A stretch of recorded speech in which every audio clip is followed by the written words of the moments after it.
Buenos días, mi nombre es Edison Camacas, soy psicólogo educativo. Vamos a hablar en esta oportunidad sobre la discalculia. Para eso nos vamos a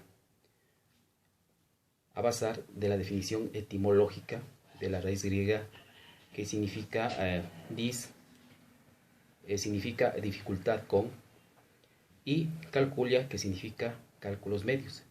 En otras palabras, la discalculia viene a ser una dificultad específica en el aprendizaje de las matemáticas. En cuanto a su origen, podemos decir que es multifactorial, es decir, que existe una serie de factores desencadenantes para que aparezca este trastorno. Sin embargo, en términos muy generales podemos hablar de tres tipos de factores. El uno puede ser genético, el otro que tiene que ver con la disfunción cerebral y otros factores de tipo ambientales. En cuanto al funcionamiento cerebral de los niños que presentan estas dificultades, las investigaciones han determinado que en el lóbulo parietal existe una disminución de la sustancia gris, partiendo del criterio de que al ser el lóbulo, este tipo de lóbulo, el parietal, el encargado de manejar el lenguaje, pues obviamente habrá dificultades en la comprensión, habrá dificultades en la expresión de términos matemáticos o de números. También se ha encontrado que en el lóbulo prefrontal existe, que es el encargado de del manejo del comportamiento de las personas, se ha encontrado también dificultades en cuanto a la planificación y la evocación de procesos matemáticos. Por consiguiente, podemos decir que la discalculia tiene algunos elementos que pueden estar afectando. También es importante aclarar que no existen muchos o muchas investigaciones al respecto, por consiguiente no se dispone de muchos test psicológicos que nos permitan hacer un diagnóstico preciso y muy puntual. De ahí la necesidad de ustedes como futuros maestros que van a ejercer la profesión, deben conocer ciertos perfiles o características que van presentando los niños que tienen esta dificultad. Entre las principales podemos nombrar algunas. Se puede detectar cuando el niño tiene que enumerar puntos, cuando el niño tiene que hacer cálculos mentales orales, cuando tiene que enumerar un conjunto de forma lineal, cuando tiene que hacer comparaciones entre los números arábigos, cuando tiene que contar oralmente números, cuando se le tiene que dictar números y encontramos dificultad en cuanto a plasmar en el papel, cuando tiene que hacer cálculos mentales de forma oral y cuando tiene que construir secuencias tanto ascendentes como descendentes. Estas serían, en términos muy globales, ciertos momentos en donde se podría presumir que un niño está teniendo esta dificultad en el cálculo.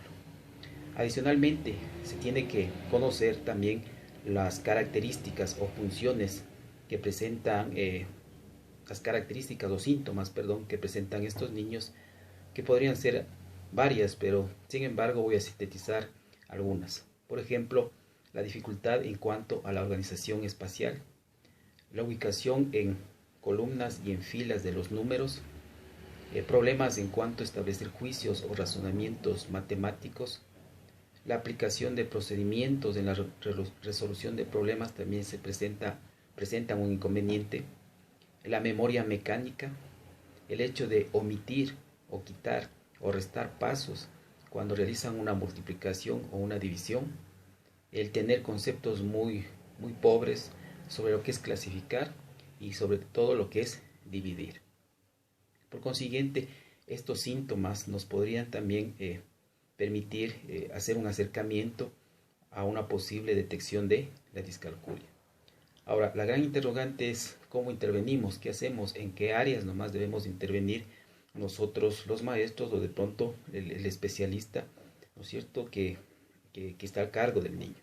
Por ejemplo, podemos hablar que uno de los principales elementos es el que el niño tiene el derecho a saber la dificultad que presenta, no le podemos mentir porque eso generaría también afectaciones en su autoestima. Es decir, debe saber el problema que presenta. También se debe trabajar la relación entre la distancia que se da entre números, es decir, entre el patrón que puede haber entre el 2, el 4, el patrón que debe haber entre el 8 y el 10, es decir, los rangos, ¿no?, que se presenta entre un intervalo y otro, en el intervalo que presenta entre un número y otro número. También se debe trabajar la composición y descomposición de números, es decir, el 12 puede ser descompuesto entre 10 más 2, ¿no? El hecho de saber que el 16 también es producto de la suma de 8 más 8. También se debe trabajar el contar series ascendentes de 2 en 2 o de 3 en 3. También debe introducirse recursos didácticos como el hecho de poder manipular objetos y también poder trabajar también con el otro órgano de la visión. Se debe también plantear ejercicios vinculados a la vida real. A veces es muy claro que las matemáticas, al ser muy abstractas, no enlazan, no establecen un puente entre para qué me sirve, de qué manera las matemáticas me ayudan a resolver problemas de la vida real. Por consiguiente, es necesario que se vincule, ¿no?, con problemas de la vida cotidiana. Ejercicios también de automatización, pero no una automatización que sea mecánica, sino más bien que sea interiorizada para que en el futuro pues lo haga de una manera muy, yo diría, analizada o que se sepa el porqué de tal operación, el porqué de tal situación que se le presenta en el campo de las matemáticas. Introducir métodos lúdicos, es decir, nosotros como maestros debemos manejar obviamente estrategias mucho más recreativas que lleven a romper a la monotonía dentro de un aula de clases, el uso de los múltiplos de 10, establecer objetivos a corto plazo.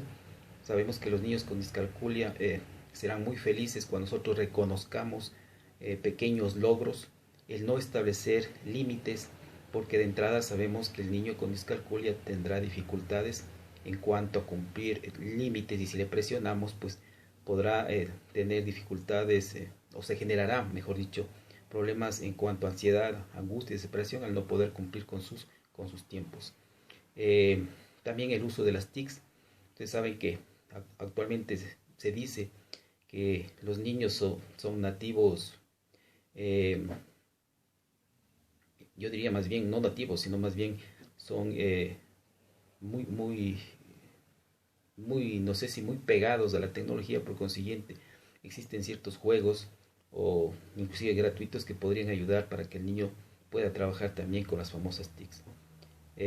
También poner un espacio de coordinación entre el niño, el padre de familia y el colegio y los especialistas, con el fin de coordinar las actividades o los planes de intervención que se ha planteado para el caso de estos niños que presentan discalculia.